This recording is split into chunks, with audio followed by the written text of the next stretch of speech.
সব শেষে আল্লাহর হাবিব সাল্লাল্লাহু আলাইহি ওয়াসাল্লাম সুপারিশ করার অনুমতি পাবেন, যেদিন কেউ সুপারিশ করতে পারবে না। সবাই বলবে নাফসি নাফসি নাফসি নাফসি, থার থার করে কাঁপবে। এক একজন নবী, ইব্রাহিম আলাইহিস সালাম, ঈসা আলাইহিস সালাম, মুসা আলাইহিস সালাম থার থার করে কাঁপবে।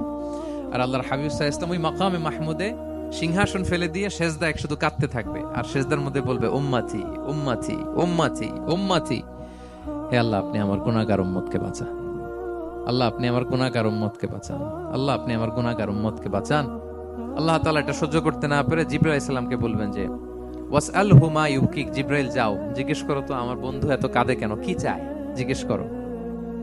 আল্লাহর হাবিব সাল্লাল্লাহু আলাইহি ওয়াসাল্লাম বলবেন আল্লাহুম্মা উম্মতি উম্মতি, আল্লাহ আমার উম্মতকে বাঁচান, আমার গুনাহগার উম্মতকে বাঁচান। আল্লাহ তাআলা জিবরাইল মারফত বলবেন যে ইযহাব ইলা মুহাম্মদ সাল্লাল্লাহু আলাইহি ওয়াসাল্লাম, যাও মুহাম্মদের কাছে যাও, ওয়া কুল লাহু, তাকে বলো দুনিয়াতে যেমনি কখনো কষ্ট পেতে দেই নাই, বারবার তাকে হ্যাপি করেছি, খুশি করেছি। ওয়া ইন্না সানুরদিকা ফি উম্মাতিকা ওয়ালা নাসুউক, আজকের এই কঠিন দিনেও আমার হাবিবকে আমি কষ্ট দিব না, তার উম্মতের ব্যাপারেও তাকে আমি খুশি করে দেব। তার গুনাহগার উম্মতের ব্যাপারেও আজকে মুহাম্মদ সাল্লাল্লাহু আলাইহি ওয়াসাল্লামকে আমি খুশি করে দেব। আল্লাহর হাবিব সাল্লাল্লাহু আলাইহি ওয়াসাল্লাম তখন সুপারিশ শুরু করবেন। আল্লাহু আকবার, আল্লাহু আকবার। ওয়ালা সাউফা ইউতিকা রাব্বুকা ফাতারদা, নবী হে আপনাকে এত নেয়ামত দিব আপনি নিয়ে কুলাতে পারবেন না। সব শেষে এই গুনাহগার উম্মতকে সুপারিশ করে জাহান্নাম থেকে নাম কাটিয়ে সবাইকে নিয়ে তিনি একটা ফ্ল্যাগ হাতে নিয়ে তিনি জান্নাতের দিকে ছুটবেন। ওই ফ্ল্যাগের মধ্যে লেখা থাকবে আলহামদু। কি লেখা থাকবে? মানে প্রশংসা, প্রশংসার পতাকা। নিজেও তো প্রশংসিত। মুহাম্মদ মানে কি জানেন? মুহাম্মদ মানে কি? প্রশংসিত। এই কারণে মুহাম্মদ সাল্লাল্লাহু আলাইহি ওয়াসাল্লামকে মক্কার লোকেরা গালি দিয়েও শান্তি পেত না। মানে যদি বলি এই প্রশংসিত লোকটা খারাপ, কথাটা হইল প্রথমে আগে বলা লাগে কি? প্রশংসিত। মুহাম্মদ মানে কি? তো এজন্য মক্কার লোকেরা রাসূল সাল্লাল্লাহু আলাইহি ওয়াসাল্লামকে মুহাম্মদ না বলে ডাকতো মুদাম্মাম, মানে নিন্দিত। তো মুদাম্মাম তো রাসূলের নাম না, রাসূল সাল্লাল্লাহু আলাইহি ওয়াসাল্লামের নাম কি? মুহাম্মদ, প্রশংসিত। এজন্য গালি দিয়েও তারা মজা করতে পারতো না, সুবিধা করতে পারতো না। গালি দিলেও আগে প্রশংসা করে নেওয়া লাগতো। প্রথমে বলতো মুহাম্মদ পাগল, এরকম বলতো নাউযুবিল্লাহ। তার মানে প্রশংসিত লোকটা পাগল হইলো, এটা গালি হইছে? ঘুরে ফিরে তো প্রশংসাই হয়ে গেল। তো আল্লাহর হাবিব সাল্লাল্লাহু আলাইহি ওয়াসাল্লাম লিওয়াউল হামদ, প্রশংসার ফ্ল্যাগ নিয়ে বিশাল উম্মতকে নিয়ে জান্নাতে অভিমুখে যাবেন এবং জান্নাতের দরজায় হি উইল বি দা প্রথম নক করবেন উনি। তখন জান্নাতের রক্ষী ফেরেশতা বলবে মান আনতা, কে? আল্লাহর হাবিব সাল্লাল্লাহু আলাইহি ওয়াসাল্লাম বলবেন আনা মুহাম্মদ, আমি মুহাম্মদ। তো ফেরেশতা বলবে আমরা দাঁড়ায় আছি এজন্য আল্লাহ বলে দিয়েছেন মুহাম্মাদের আগে কাউকে যেন এন্ট্রি দেয়া না হয়। আপনার আগে যেন কারো জন্য জান্নাতের দরজা না খুলি, স্পেশাল উপর থেকে অর্ডার আছে। আপনি যেহেতু নক করেছেন, ওয়েলকাম, আসেন। পুরো উম্মাহ নিয়ে আল্লাহর হাবিব সাল্লাল্লাহু আলাইহি ওয়াসাল্লাম জান্নাতে ঢুকবেন। ওয়ালা সাউফা ইউতিকা রাব্বুকা ফাতারদা, নবী হে আপনাকে অচিরেই এত নেয়ামত দিব আপনি সন্তুষ্ট হয়ে যাবেন। প্রথম দুইটা শপথ গেল, এরপর তিনটা সুসংবাদ গেল। এরপর আল্লাহ তাআলা অতীতে যে নবীর পাশে ছিলেন, অতীতে যে বিভিন্ন নেয়ামত দিয়ে আল্লাহর হাবিব সাল্লাল্লাহু আলাইহি ওয়াসাল্লামকে আল্লাহ তাআলা ধন্য করেছেন, এগুলো রিমাইন্ডার দিচ্ছেন যে নবী আপনি কেন চিন্তিত হন, আমি আগেও ছিলাম আপনার সাথে, এখনো আছি, ভবিষ্যতেও থাকব। তিনি বললেন আলাম ইয়াজিদকা ইয়াতীমান ফাআওয়া, তিনি কি আপনাকে ইয়াতীম অবস্থায় পাননি? তিনি কি আপনাকে আশ্রয় দেননি? আপনারা জানেন আল্লাহর হাবিব সাল্লাল্লাহু আলাইহি ওয়াসাল্লাম যখন মায়ের পেটে, তখনই তার পিতা দুনিয়া থেকে ইন্তেকাল করেছেন।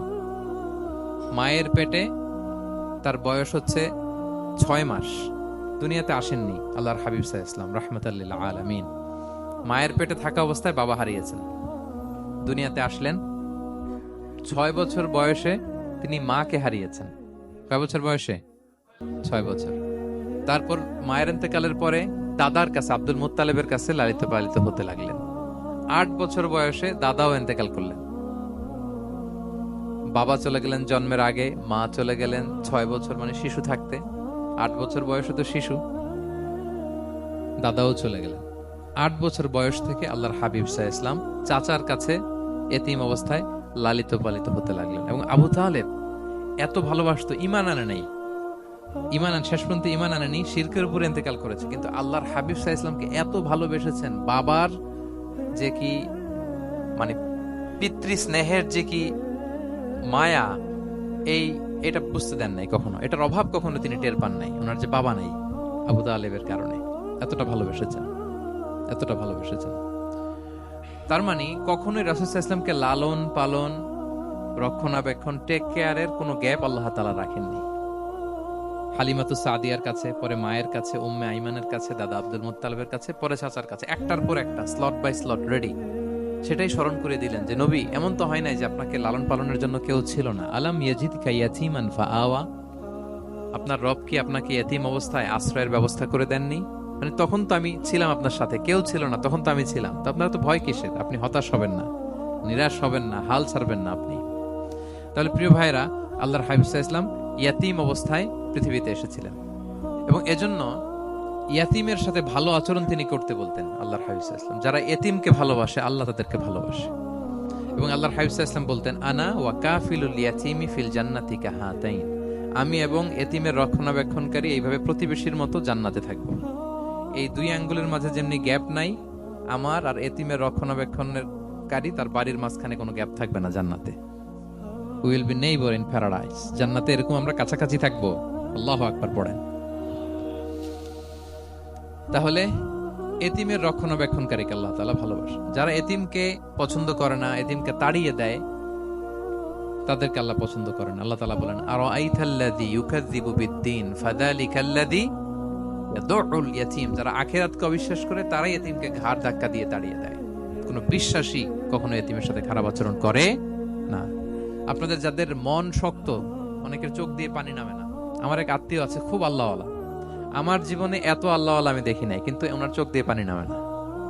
বারবার এসে আমারে বলে যে, মিজান কি করবো বলো, তুমি একটু মোনাজাত ধরো। আমার মনে আছে আমি ওনাকে নিয়ে মোনাজাত ধরতাম, তো ওনার কান্না আসে না চোখ দিয়ে। এত আল্লাহওয়ালা, খুব ভালো মানুষ, কিন্তু চোখ দিয়ে পানি নামে না। এটা অনেকের হয়, নানা কারণে হয়। আল্লাহর হাবিব সাল্লাল্লাহু আলাইহি ওয়াসাল্লাম বলেছেন, কারো যদি চোখ দিয়ে পানি না নামে বা হৃদয় নরম না হয়, তারা যেন এতিমের মাথায় হাত বুলিয়ে দেয়। এক সাহাবী এসে বলেন, ইয়া রাসূলুল্লাহ, আমার হৃদয়টা বড় শক্ত, হৃদয় নরম হয় না। রাসূল সাল্লাল্লাহু আলাইহি ওয়াসাল্লাম বললেন, তাই? আচ্ছা, আতুহিব্বু আন ইয়ালিনা কলবুক, তুমি কি চাও তোমার হৃদয় নরম হোক, ওয়া তুদরাকা হাজাতুক, এবং তোমার আশা পূরণ হোক? তিনি বললেন, হ্যাঁ। তো রাসূল সাল্লাল্লাহু আলাইহি ওয়াসাল্লাম বললেন, ইরহামিল ইয়াতীম, এতিমের উপর রহম করো। ওয়ামসা আলা রাসি, এতিমের মাথায় হাত বুলিয়ে দাও। ওয়া আতইমহু মিন তুআমিক, তোমার খাবার এতিমকে খাওয়াও। তালিনু কলবুক, তোমার অন্তর নরম হবে। তুদরাকা হাজাতুক, তোমার ইচ্ছা পূরণ হবে। তাহলে হৃদয় যদি শক্ত থাকে, কার মাথায় হাত বুলাবেন? বুলাইছেন কখনো? হ্যাঁ, বুলিয়েছেন? খুঁজে খুঁজে হাত বুলাবেন। বাংলাদেশে তো অনেক অরফেনেজ আছে, অনাথ আশ্রম, ওখানে যাবেন। সুযোগ হলে একদিন যে একটু লাঞ্চ করলেন ওদের সাথে বসে, ডিনার করলেন, একসাথে খেলেন, ওদের মাথায় হাত বুলিয়ে দিলেন, সাধ্যমতো কিছু উপহার হাতে তুলে দিলেন, আপনার ইচ্ছা পূরণ হবে আর আপনার হৃদয় নরম হবে ইনশাআল্লাহ। আর এতিমকে আদর করা মানে নবী সাল্লাল্লাহু আলাইহি ওয়াসাল্লামের প্রতি ভালোবাসা দেখানো। কারণ আমার নবী এতিম হয়ে বড় হয়েছেন। এতিমের প্রতি ভালোবাসা প্রকারান্তরে নবী সাল্লাল্লাহু আলাইহি ওয়াসাল্লামের প্রতি ভালোবাসা দেখানো হয়, কারণ আমার নবী এতিম হয়ে বড় হয়েছেন। সুবহানাল্লাহ।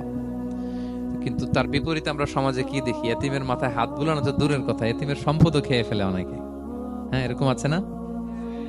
এতিমের সম্পদ দেদারসে গিলতেছে। কি যে আমাদের চিন্তাধারা! দেখবেন যে লোকটা এতিমের সম্পদ গিলে, ওরা রোজা অবস্থায় এক ঢোক পানি গিলাতে পারবেন কিনা দেখেন। যে বলেন একটু পানি খান তো, খাবে না কেন? হারাম। তো ওই হারাম কিন্তু গিলতেছে ইচ্ছা মতো। রোজা অবস্থায় এক ফোঁটা আপনি পানি গিলাতে পারবেন না, কেন? হারাম। কিন্তু ওইদিকে ভাতিজার সম্পদ গিলতেছে দেদারসে। আল্লাহ বলেন, এটা ভাতিজার সম্পদ না, এটা তুমি জাহান্নামের আগুন পেটে ঢুকাচ্ছ।